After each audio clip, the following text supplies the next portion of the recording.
I You can't know what a imagine. pretzel is in French, Matthew? Bretzel. Yeah, what's that about?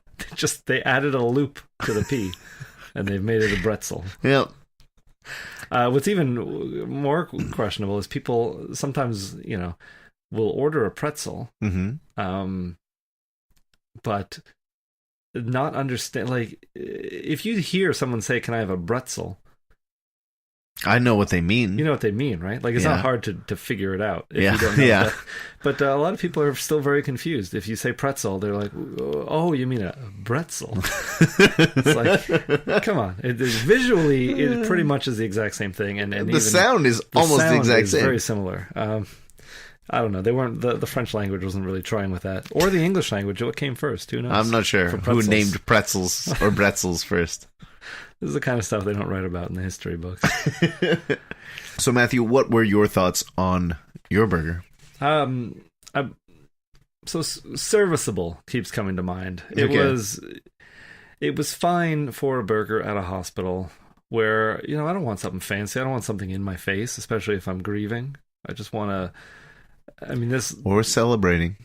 I don't know. This doesn't seem like a celebratory pretzel. I'm a father. A celebratory burger. I'm a father. Let me go get a burger to celebrate. That sounds right to me. I guess so. No, not to me. I would leave the hospital, and I think I would get a much better burger at that point. That's a good point. Because you can leave the hospital. You can get other food. Yeah. That's true. But, you have a newborn in the building. You really want to go? You want to stay nearby. It's the only time you're not going to have to pay for a babysitter to look after that thing. It's there. They got people on it. Not going anywhere until you take it. Now, this always used to be a thing. I don't think it is anymore. That would be when a father has a son, everyone gets cigars. Yeah. Not supplied by the hospital, but no. I imagine this. Yeah, the hospital has like their humidor, just a big cigar room, just in case. On the same floor as the babies. Yeah. Oh yeah, right next door. Now, I remember when I was young, when like uncles or whatever would have children, we'd get little chocolate cigars. No way do they make those anymore, do they? Chocolate cigars. They were just little pieces of chocolate in the shape of a cigar. Well, so that all the men could get a cigar and the kids could get a chocolate. Yeah. Well, I guess they wouldn't want to do that to promote tobacco products for children, but they still make the Popeye candies. But those were never cigarettes. Who are we kidding? But they're closer to pieces of chalk. Yeah, but they kind of look. I think that's what they were mimicking, though. And it's a little carton, and you open them up, and there's just a bunch of white sticks. Yeah, I think they just call them candy sticks now. Because that's what they are. They're closer to chalk. Yeah. I never thought of them. Even as a kid, I thought, oh, this is like chalk. Not this is like a cigarette. Maybe that was to deter children. My dad would smoke cigarettes, and I would go to school and see chalk. And I opened this up, and I saw chalk. Yeah, I guess so. Chalk comes in a little cardboard package, too. Yeah, you're right. I don't know. I do remember the kind of chocolate you're talking about. It wasn't particularly good chocolate, in my recollection. These little cigar things, but... So we were in the gift shop. I didn't see any.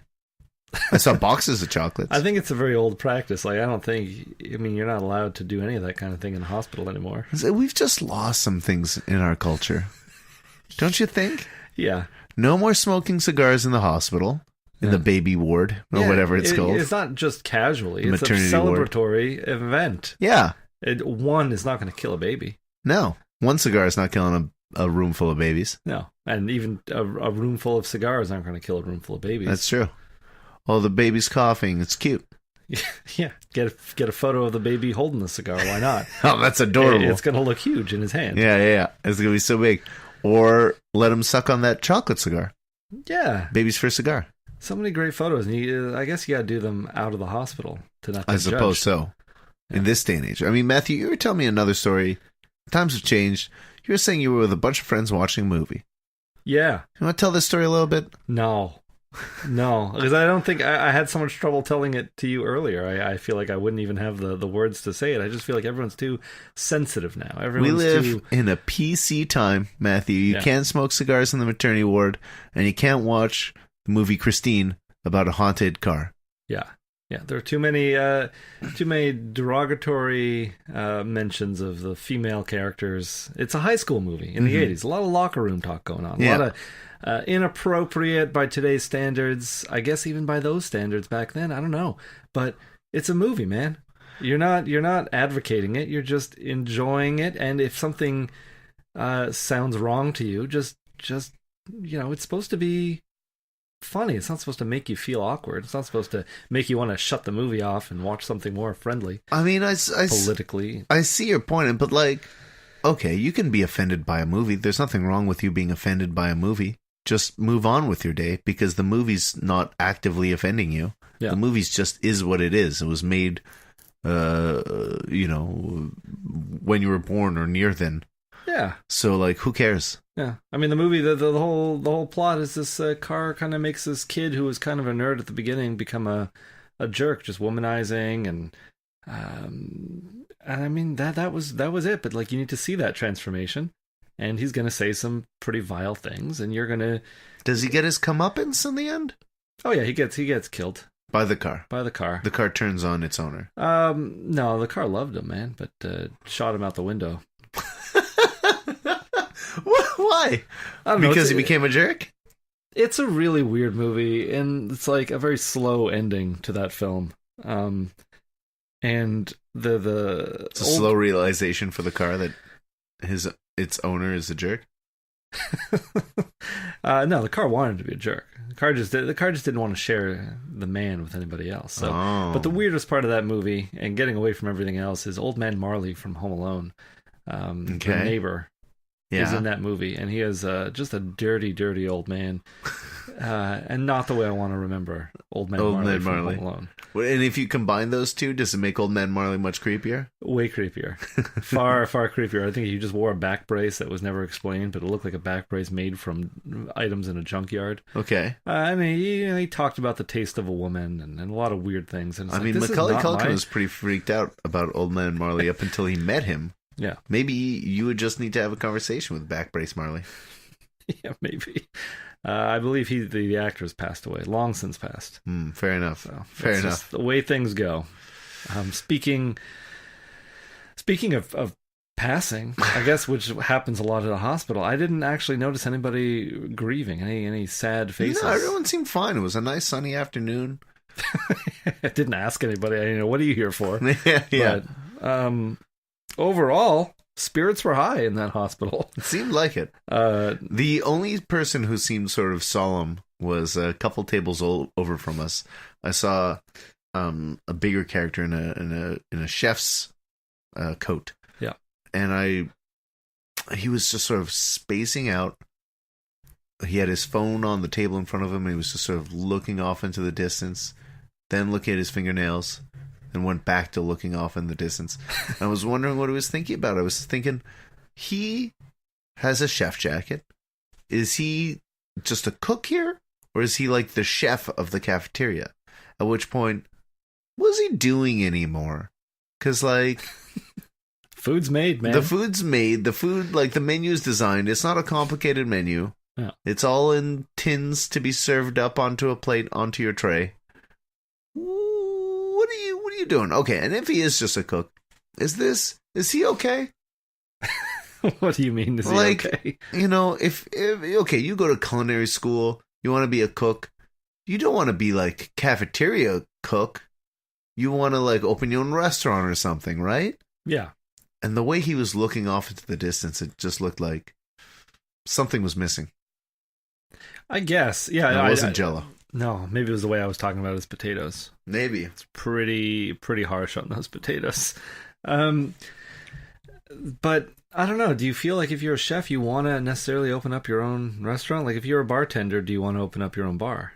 If you're a librarian, would you like to open up your own library? Or are you just kind of happy working at a place that is already set up for you? I see your point, but it's a cafeteria. It is a cafeteria with like potato flake, mashed potatoes, and I feel like you can't be happy serving that kind of stuff. Like, yeah. Yeah.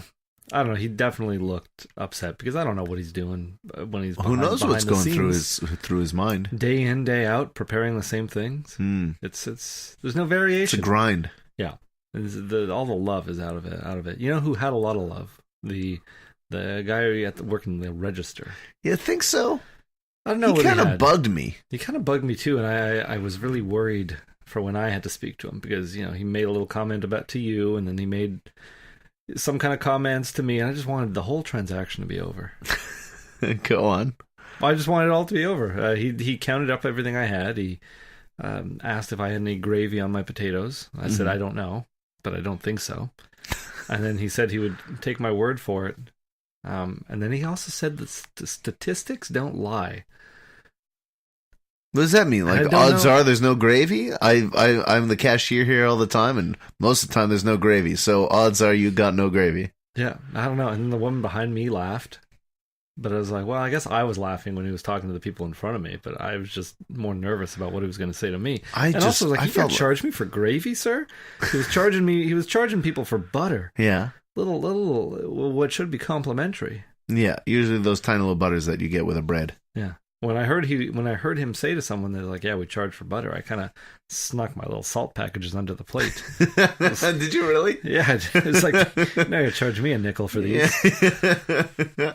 I don't know. He was a weird guy. He at one point, he was too much of a character. He had low comments to everyone. Yeah, I guess. Everyone. I don't know. And some people seem to enjoy it. Maybe like if you work there, this is Teddy. He works the cashier in the cafeteria. I see him every day. He's always got his little comments. But if you just lost your family in a car crash and you're coming by to eat a grief salad, yeah, you don't want to hear his comments. If you're feeling terrible, salad is not you want something pretty hearty if you're grieving. I guess. Like that would be the time for that sad-looking lasagna. At least it's heavy and you'll feel kind of good after. Yeah, I guess lasagna is a pretty good meal to have when you're grief-stricken. Did this guy say that he was the iceberg of the sun? To the customer before us, I didn't hear the whole context, but he said he was the iceberg of the sun. And because of that magazine, I guess, that we had seen earlier in the gift shop, I was thinking, like, what, the sun gonna crash into you and sink? What is this God complex you have? What does this mean? So we're assuming that he is current on his issue of Titanic. Titanic magazine. Yeah. Because anytime anyone's talking, it's like, oh, you've been reading Titanic magazine too. He pulls a folded copy out of his back pocket. So I never leave without it. Jesus. I can't believe we didn't buy the copy of Titanic. Yeah, we probably should have, just because it's so weird. Next time. I'm sure it'll still be there. Yeah. Because who is buying a magazine about like a 23-year-old movie? Maybe they keep old magazines in stock just for people who have... No, but like pristine, but old. Just for people who might have some kind of dementia or Alzheimer's or something. What if you came out of a coma? Yeah, if you come out of a coma and you want to ease people into it, and it's like, oh my God, what year is it? Don't worry. Titanic it's still 1998. Yeah. Here is Titanic magazine to prove it. Look at its pristine condition. Oh, fine. My God. And then you break the news to them. No, Titanic came out 20 years ago. Leo DiCaprio doesn't look the same. Doesn't look bad, but he's aged. Yeah, he has aged. I feel like he looks weirder now. He's rounder. I think it's all the facial hair. Maybe. His facial hair is very ratty. Yeah, it's all over the place. Matthew, are you ready to rate this burger? Yeah, I'm ready. Just before we do, though, you didn't like the mashed potatoes. How'd you like the chili? Chili, I found not enough meat in the chili. There were a lot it was very meaty. I found it very saucy. I wanted it to be thicker. I like my chili almost like a really thick chili. Right. I like thicker chili. I found it not very spicy. It was very bland. I don't know. I thought it was kind of bland. Too acidic. I feel like I probably should have got some of that bread and paid for some butter and used that for dipping. Yeah. Because as this was, it was not very good. Yeah. It wasn't terrible, but it was not very good. No. Your Jell-O, this was disappointing as well. We went to the hospital, knew we needed to get Jell-O, but the only Jell-O available was of the red flavor and a snack pack brand. Yeah. Very disappointing. Not even Jell-O brand Jell-O. No, I wanted Jell-O that had no names attributed to it. I just wanted Jell-O covered with saran wrap. Yes, that's exactly what I was looking for. Yeah, and this Jell-O was wet. Yeah. On top. So I opened my Jell-O first, and I was like, "Oh, there seems to be a little juice in here," and I sort of mixed it up, and it wasn't bad. You just took